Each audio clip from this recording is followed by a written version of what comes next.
ہماری تاریخ کے عظیم ترین دنوں میں سے یہ 6 ستمبر کا دن ہے۔ اگر آپ صرف اس دن کی صبح وہ تقریر سن لیجئے جو ایوب خان نے کی تھی، ریڈیو پاکستان پر وہ تقریر کی گئی کہ لا الہ الا اللہ کے ماننے والوں پر ہندوستان نے حملہ کر دیا، میرے قوم کے ہم وطنوں جنگ شروع ہو چکی ہے، اٹھو اور دشمن پر ٹوٹ پڑو۔ پاکستان کی پوری قوم نعرہ تکبیر لگاتی ہوئی سڑکوں پر نکل رہی تھی۔ ہندوستان نے 6 ستمبر کی صبح فجر سے کچھ پہلے لاہور شہر پہ حملہ کیا اور ان کے جرنیل نے بڑک ماری تھی کہ ہم 11 بجے تک لاہور جمخانہ میں بیٹھ کر شراب پئیں گے اور بدماشی کی محفل سجائیں گے۔ دشمن کی طاقت کا بھی پہلے اندازہ کیجئے، دیکھیے دشمن 5 گنا بڑا تھا آپ سے، اور اچانک اتنا بڑا حملہ کرتا ہے جس کے اندر ایک ایک حملے میں 500 ٹینک استعمال کیے جاتے ہیں، تقریباً 500 ٹینک لاہور میں، 500 ٹینک کے قریب سیالکوٹ کے اوپر جب حملہ ہوتا ہے، اور یہ دونوں سرحدی شہر ہیں ہمارے۔ اور حال یہ تھا کہ Pakistan was totally caught by surprise. آپ کو واقعہ بتاتے ہیں، واقعات اگر آپ سنیں تو اس سے آپ کو اندازہ ہوگا کہ یہ 65 کی لڑائی کا یہ واقعہ 6 ستمبر کو کیوں ہم اتنے رومانٹک طریقے سے، اتنی محبت اور اتنی پیار سے، ایموشن سے، جذبات سے کیوں یاد کرتے ہیں۔ ایئر چیف نے نور خان صاحب کی دلیری اور جرات دیکھیے، یہی پہ لیڈنگ فرام دا فرنٹ جسے کہتے ہیں، انہوں نے کہا کہ یہ سارٹیز نہیں جائیں گی جب تک میں خود نہ دیکھ لوں کہ یہ کتنی خطرناک ہے ہمارے پائلٹ۔ دنیا کی تاریخ میں پاکستان فوج ایک بیس واحد فوج ہے کہ جس میں آفیسر کیجویلٹی ریٹ سب سے زیادہ ہے، اس لیے کہ ہمارے آفیسرز آگے بڑھ کر لیڈ کرتے ہیں۔ پاکستان نیوی کے پاس ایک سبمرین تھی غازی، اور اس سبمرین نے دشمن کا ناکہ بند کیا ہوا تھا۔ اس زمانے میں تاریخ ناول اور کتابیں لکھی گئی کہ سومناتھ پر محمود غزنوی کے 17 حملوں کے بعد یہ 18واں حملہ، اور پاکستان کی نیوی آگے بڑھ کر سمندروں میں گئی، دوارکا پہ گئی، دوارکا کے قلعے کو تباہ کیا بومنگ کر کے، فائرنگ کر کے، شیلنگ کر کے، اور پھر نکل کر واپس آئی۔ میرے والد توپخانے کے افسر تھے اور سیالکوٹ ہی میں مقیم تھے، سیالکوٹ سیکٹر پہ بالکل سرحد پہ ہمارا گھر تھا میرے، اور جب یہ جنگ شروع ہوتی ہے تو خاندانوں کو، عورتوں کو، بچوں کو وہاں سے نکلنا پڑا، تو اس میں ہماری والدہ ہمیں لے کر نکلی، اور یہ وہ وقت تھا کہ جب ہمارے گھر کے آس پاس توپیں لگی ہوئی تھی اور پاکستان کی فوج جوابی حملہ شروع کر رہی تھی سیالکوٹ سیکٹر پہ دشمن کے خلاف۔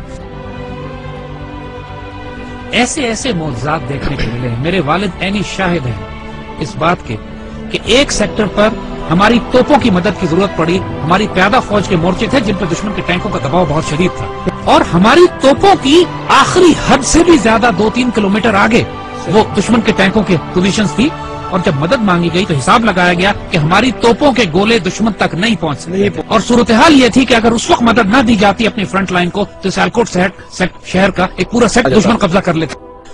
اللہ کے توکل پر یقین کریں، افسروں کی آنکھوں میں آنسو آ گئے، انہوں نے اللہ کے بھروسے پہ، اللہ کے آسرے پہ کر کے دشمن کی طرف توپوں کا منہ کر کے فائر کیا ہے، اور ناقابل یقین بات ہے کہ گولہ تقریباً 2.5-3 منٹ لیتا ہے فائر ہونے کے بعد توپ کا اپنی منزل پہ پہنچتے ہوئے۔ 3 منٹ کے بعد وائرلیس پہ ہماری جو آگے ہمارے مورچے تھے وہاں سے نعرے تکبیر کی آوازیں آنے لگی کہ دشمن کے توپیں ٹھیک ٹینکوں کے بیچ میں گر رہے تھے، جو کہ ہماری توپ کی آخری حد سے بھی کئی کلومیٹر آگے تھا۔ نہ اس سے پہلے کبھی توپ نے اتنا دور فائر کیا، نہ اس کے بعد کبھی اتنا دور فائر کیا۔ اس موقع پر جب ضرورت تھی تو اللہ کی طرف سے تائید آئی۔ ہزاروں واقعات ایسے ہیں، یہ باتیں بزرگوں نے کتابوں میں بھی لکھی ہیں۔ آپ ممتاز مفتی کی کتابیں اٹھا کے دیکھ لیجئے، الگ نگری دیکھیے، تلاش دیکھیے، اخبار میں اس زمانے کے تمام واقعات یہ چھپے ہیں۔ جب 65 کی لڑائی شروع ہوئی، ممتاز مفتی اپنی کتابوں میں لکھتے ہیں کہ مسجد نبوی شریف میں اللہ کے بندوں نے حضور صلی اللہ علیہ وسلم کی زیارت فرمائی اور دیکھا کہ حضور جنگی لباس میں اصحاب بدر کے شہداء کے ساتھ پاکستان کے دفاع کے لیے تشریف لے جا رہے ہیں کہ پاکستان پہ حملہ ہوا ہے، ہم نے اس کا دفاع کرنا ہے۔ اور یہ باتیں ممتاز مفتی نے لکھی ہیں، کتابوں میں چھپی ہیں، اخباروں میں چھپی ہیں، یہ باتیں اپنی طرف سے ہم نہیں بنا رہے۔ یہ باتیں کہ دشمن کے طیاروں ان کو ذمہ داری دی گئی کہ راوی کے پل پہ بمباری کرنی، وہ پائلٹ پکڑا گیا۔ جب اس سے پوچھا گیا کہ پل تو تمہارے سامنے تھا، تم نے بمباری کیوں نہیں کی؟ کہتے ہمیں کہا گیا تھا وہاں ایک پل ہے، مجھے 6 پل نظر آ رہے تھے۔ یہ باتیں دشمن کے سپاہیوں نے کہی ہیں جن کو گرفتار کیا گیا کہ وہ اپنی گھوڑوں والی فوج کون تھی جو سفید لباس میں تھی اور جس کی تلواروں سے شعلے نکلتے تھے۔ یہ دشمن کے پائلٹس نے یہ باتیں کہی ہیں کہ ہم بم گراتے تھے، 35-40 کے قریب بم پنڈی پہ گرے، صرف 5 بم پھٹے، وہ بھی ویرانے میں، باقی بم پھٹے نہیں۔ بزرگ کہتے ہیں کہ فضائے بدر پیدا کرو تو ملائکہ آج بھی مدد کے لیے نازل ہوں گے۔ جنگ بدر پہ ہوا تھا نا ایسا، لیکن اللہ تعالیٰ قرآن میں فرماتا ہے کہ میں نے پھر 1000 ملائکہ نازل کیے، اور یہ بات صرف 1400 سال پہلے پہ محدود نہیں ہے۔ جب بھی مسلمان اللہ رسول کے نام پر کھڑے ہوں گے اس پاک سرزمین کی حفاظت کے لیے تو اللہ کی تائید و نصرت آئے گی۔ 65 سب سے خوبصورت مثال ہے ہمارے لیے۔ ہم ایک واقعہ سناتے ہیں کہ جو ہمارے بچوں نے کسی کتاب میں نہیں پڑھا ہوگا۔ جب لاہور پر حملہ کیا انڈین ڈویژنز نے تو انڈین جرنیل اپنے سپاہیوں کو یہ حوصلہ بڑھانے کے لیے کہہ رہے تھے کہ لاہور اب صرف 3 میل 4 میل دور رہ گیا، بس تمہاری آنکھوں کے سامنے تھوڑا سا آگے بڑھو اور لاہور تمہارے قبضے میں۔ مزاحمت شدید ہو رہی تھی اور پاکستان کے جوانوں نے اپنے آپ کو دشمن کے ٹینکوں کے سامنے ڈال دیا تھا روکنے کے لیے۔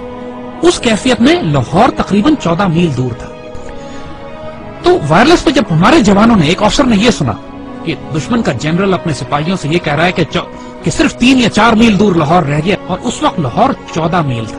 اس وقت اس افسر نے، ہمارا وہ زخمی افسر نے اپنے مورچے سے نکلا ہے، سڑک کے کنارے جو کتبہ لگا ہوا تھا جس پر لکھا تھا لاہور 14 میل، اس پر اس کو کھڑا ہے وہاں سے اور اس کو انڈیا کی طرف لے کر گیا ہے، آگے مزید 2 فرلانگ آگے، اور وہاں پر اس نے لگایا ہے اور اپنے خون سے اس پر نقطہ لگا کے 0.2 ایڈ کیا ہے اور لکھا ہے 14.2 بلڈی مائلز۔ 14.2 بلڈی مائلز تھا لاہور، دشمن اس کو پار نہیں کر سکا۔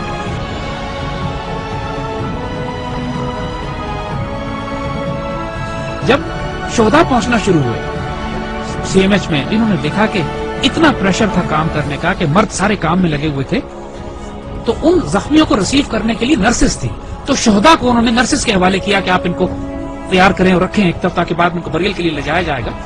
تو آنے والے جوانوں نے جب یہ دیکھا کہ بہنیں اور بیٹیاں ان شہداء کو ریسیو کر رہی ہیں تو ان کی آنکھوں میں آنسو آ گئے۔ واپس جا کے اپنی پوری یونٹ میں اعلان کیا کہ وہ شیرو دلیرو سینوں پہ گولیاں کھانا، پیچھے تمہاری بہنیں تمہیں وصول کر رہی ہیں، ایسا نہ ہو کہ تمہاری پشت دیکھیں اور یہ کہیں کہ یہ بغیرت پشت پہ گولی کھا کر آیا۔ یعنی یہ جذبہ تھا جوانوں میں کہ ہمیں دفن کرنے کے لیے پیچھے ہماری بہنیں کھڑی ہیں، اور سب نے قسمیں کھائیں کہ ہم گولی سینوں پہ کھائیں۔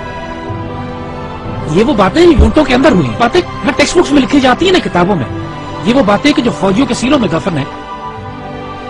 ایسے بھی موقع آ گئے کہ جب دشمن کے ٹینک ہمارے توپخانے کے اتنے نزدیک پہنچ گئے کہ براہ راست توپخانے اور ٹینکوں کی لڑائی شروع ہونے والی تھی۔ کہا جاتا ہے دوسری جنگ عظیم کے بعد سب سے بڑی ٹینکوں کی لڑائی بھی سیالکوٹ میں لڑی گئی۔ باقاعدہ ایک آرٹلری افسر نے کمانڈ دی کہ H E unload and A P load, یعنی ہائی ایکسپلوسو شیل نکال دو اور اب آرمر پیئرسنگ شیل لوڈ کرو، کیونکہ اب توپ اور ٹینک کی براہ راست لڑائی شروع ہونے والی ہے۔ اور یہ ایسا موقع ہوتا ہے کہ جس کے بعد آر یا پار ہوتا ہے، اور ایسے موقع پہ اللہ نے دھند بھیج دی، بیچ میں دھندیں آ گئی جس کی وجہ سے دشمن کے ٹینک رک گئے، اور جس طرح پہلے کہا تھا کہ پہلے دشمن نے خوف طاری کر دیا اللہ۔ یہی وہ نظریاتی اور روحانی اساس تھی ہماری جو ہمیں پاکستانی مسلمان بناتی تھی۔ وہ کیا چیز تھی جس نے ہمیں سیسا پلائی ہوئی دیوار بنایا؟ وہ یہی کلمہ تھا، لا الہ الا اللہ، جو ہمارے دل کی دھڑکنوں میں محمد رسول اللہ ماشاءاللہ۔ اور آج جو 10,000 بچے اور افسر جوان ہمارے شہید ہوئے ہیں پاکستان کے دفاع میں، کشمیر سے لے کر وزیرستان میں، فاٹا میں، سوات میں، خوبصورت ترین بیٹے، ہماری مٹی کا نمک، 21، 22، 24 سال کے، 25، 26 سال کے خوبصورت جوان، اپنے جب چھوٹے بچوں کو چھوڑ کر، والدین کو چھوڑ کر، بیویوں کو چھوڑ کر، جنہوں نے شہادتیں دی ہیں اور خواہش کر کے اپنے آپ کو والنٹیئر کر کے شہید ہوئے ہیں۔ بہت بھاری قربانیوں کے بعد یہ پاکستان آپ کے حوالے کیا جائے گا۔ اس پرچم کو گرنے نہ دیں، اس پرچم پہ سب کچھ قربان کر دو۔ اس کی مٹی میں تمہارا خون شامل ہو گیا نا، 2 جہانوں میں خوش نصیب ہو جاؤ گے۔ اس مٹی کو چھوڑ کر چلے گئے، بد نصیب ہو جاؤ گے۔ جو اس پاکستان میں بستا ہے اس آیا خدائے ذوالجلال میں کہ دیکھو اس پاکستان کو ہلکا نہ لینا، یہ اللہ کے رازوں میں سے ایک راز ہے، اس پر قربان ہو جاؤ، سب سے سستا سودا ہے، سب سے اعلیٰ سودا ہے۔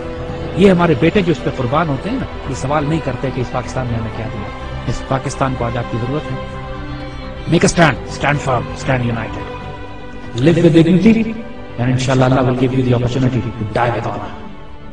لیکن اس کے لیے اب تیاری کرو، تیاری کا وقت آتا ہے، آزمائش آنے والی ہے، لیکن انشاءاللہ العزیز ایسے بیٹے ہمارے پاس ہیں جو اس پاکستان کو سرخرو کریں۔